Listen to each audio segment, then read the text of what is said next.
सबसे पहले आज नवरात्रि उत्सव के निमित्त से मैं सबको, पूरे हमारे कार्यकर्ताओं को, नागरिकों को, बोरिवली के सभी हमारे नागरिकों को मैं सबसे पहले नवरात्रि की शुभकामनाएं देता हूं, शुभेच्छा देता हूं। नवरात्र उत्सव ये भारत की संस्कृति और परंपरा को उजागर करने वाला हमारी देवी माँ का उत्सव होता है। और आज आप सभी ने देखा है कि इस भव्य सभागृहों में हमने नवरात्र उत्सव की एक कल्पना की परियोजना को एक नए पंख दिए। वैसे तो बोरिवली में सभी जगहों पे दांडिया के उत्सव होते हैं, नवरात्र उत्सव बहुत ज़ोर शोर से मनाया जाता है। हमने भी पिछले 3 साल लगातार नवरात्र उत्सव दांडिया के माध्यम से मनाया, लेकिन इस साल नवरात्रि उत्सव का नाम ही हमने रखा है भक्ति रस। देवी माँ की आराधना, उपासना, प्रार्थना, साधना, जिसके माध्यम से भक्ति, ये अनोखा संगम यानी भक्ति रस का कार्यक्रम, दुर्गा देवी का भव्य रूप जो हमारे पीछे है, जो आपको अभी कई क्षणों में देखने को मिलेगा। और मुझे लगता है कि बोरिवली के सभी लोगों ने बहुत बड़े बड़े गायक और गायिकाओं के माध्यम से नवरात्रि उत्सव का पूजन किया है। यहाँ पर देवी दुर्गा माँ का वो दृश्य होगा जहाँ पर हम कहते हैं कि महिषासुर मर्दिनी दुर्गा माँ का भव्य उत्सव कलकत्ता में होता है। और वैसा ही पहले बार मैं तो कहूँ कि मेरे जीवन में मैंने मुंबई में भी इतना विशाल ऐसा दुर्गा देवी का रूप मैंने नहीं देखा था। जो हमारे सभी कलाकार हैं जिन्होंने इस कला को बनाया है, विशेष रूप से हमारे अमोल हेतवेकर है, जिन्होंने बहुत परिश्रम करके ये पीछे का भव्य सेट बनाया है। और इसके लिए बोरिवली के और मुंबई के सभी लोगों को मैं इस नवरात्रि उत्सव में आमंत्रित करता हूँ, जहाँ पर आने वाले 9 दिन में लगातार भरतनाट्यम, कथक, जिसको हम कहते हैं कि अलग अलग नृत्य के आविष्कार के माध्यम से दुर्गा देवी की आराधना होगी, उसकी उपासना होगी, प्रार्थना होगी। अनूप जलोटा जी का भजन होगा। हमारी उत्तर प्रदेश की मथुरा की सांसद सम्माननीय हेमा जी का दुर्गा देवी का नृत्य होगा। यहाँ पर तन तन धन पायो करके एक लता मंगेशकर जी के कार्यक्रमों के ऊपर अलग अलग नृत्य के माध्यम से, यानी ओडिसी, मणिपुरी, भरतनाट्यम, कथक, इसके माध्यम से राग संगीत के माध्यम से भी यहाँ पर कार्यक्रम होंगे। ऐसे अलग अलग कार्यक्रम हैं और ये कार्यक्रमों के माध्यम से देवी की पूजा होगी। मुझे लगता है ऐसे पहले बार दुर्गा देवी नवरात्र उत्सव समिति बोरिवली, इसके माध्यम से ये कार्यक्रम हो रहा है। मैं आप सबको ये कार्यक्रम में आमंत्रित करता हूँ।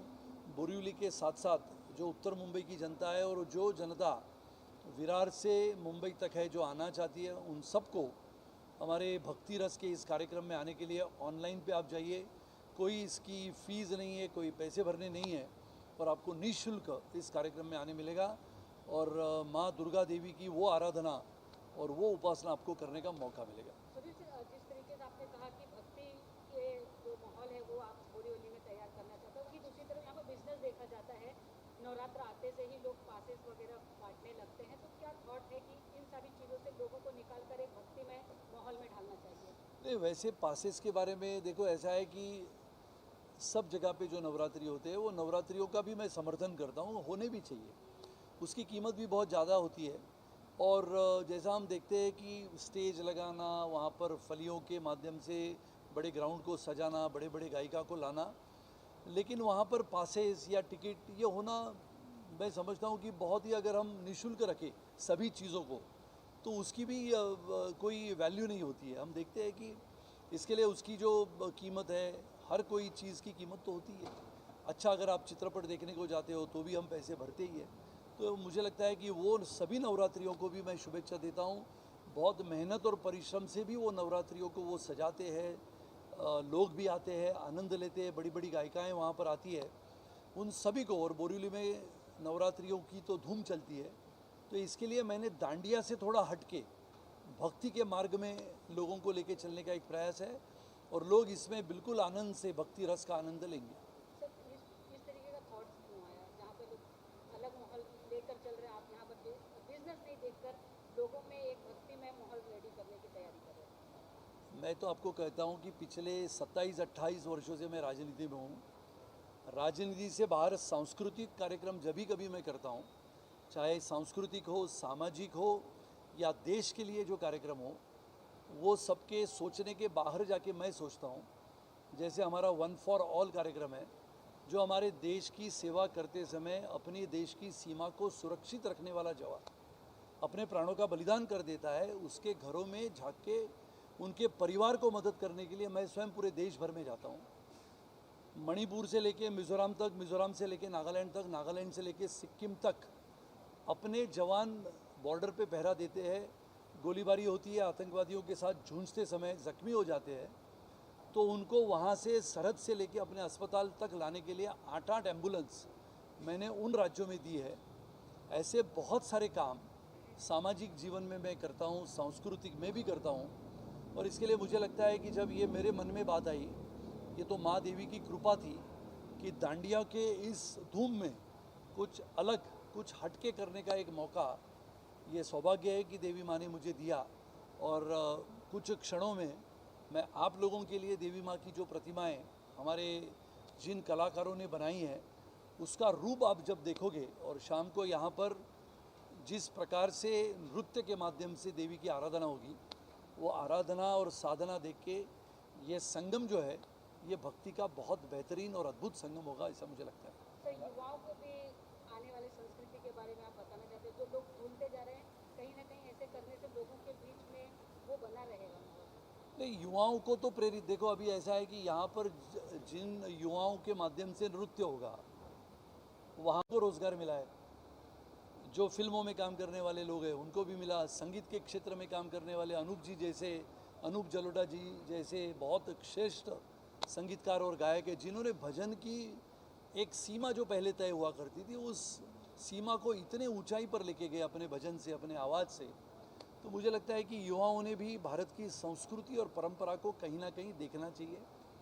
और ये अगर हमारी पीढ़ी सुशिक्षित तो ज़रूर है, जिसको हम इंटेलेक्चुअल कैपिटल कहते हैं, ये पीढ़ी अगर भारत के आने वाले समय में, आधुनिक भारत में अगर अपने कंधे पे भी मजबूती से भारत की बागडोर संभालते हैं, तो भारत ऐसा एक देश बने कि आने वाले समय में न बल्कि अमेरिका, न बल्कि चीन, भारत क्रमांक 1 का विश्व में देश होगा।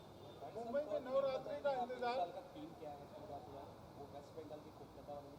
इस साल की थीम जो कलकत्ता की है, लेकिन ये इस साल की थीम में देवी माँ के अलग अलग रूप होते हैं। जैसे दुर्गा देवी है, माँ लक्ष्मी है, अम्बे माँ है, सरस्वती देवी है। तो मुझे लगता है कि यहाँ पर हमने दुर्गा देवी का वो भव्य रूप खड़ा किया है, और इसमें हर दिन अलग अलग नृत्य के आविष्कार से यहाँ पर शाम की जो संध्या है, उस संध्या को सजाया जाएगा। कितने लोगों की कैपेसिटी होगी यहाँ पर? अब कैपेसिटी ऐसा है कि ये तो फ्री है, सिर्फ ऑनलाइन जाना है और पासेस लेना है। तो यहाँ पर करीबन 700 लोग बैठेंगे। 60-60, 70-70 नृत्यांगना यहाँ पर उसका आविष्कार सादर करेगी। और ये देखने लायक, और जिनको यहाँ पर इस सभागृह में आने का मौका मिलेगा, उनका विशेष रूप से भाग्य होगा। दुर्गा देवी का दर्शन भी होगा और अच्छे अच्छे कलाकारों का वो समा उनको देखने को मिलेगा।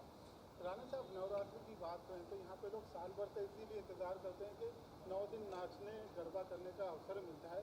यहाँ पे आप लोगों को बिठाकर खाली पूजा कराएंगे तो आपको लगता है कितने कामयाब हो पाएंगे आप क्राउड को पुल करने में? नहीं, पूजा करेंगे ऐसा नहीं है, लेकिन सिर्फ पूजा नहीं है ना, यहाँ पर भक्ति है।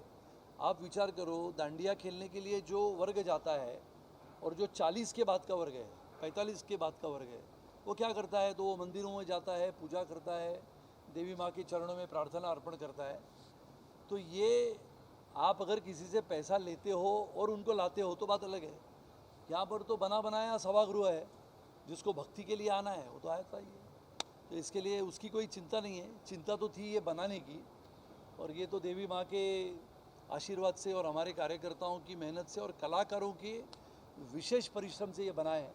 इसके लिए इसको मैं अभी आप लोगों के लिए देवी माँ का दर्शन दिखाता हूँ, और फिर हम अपना ये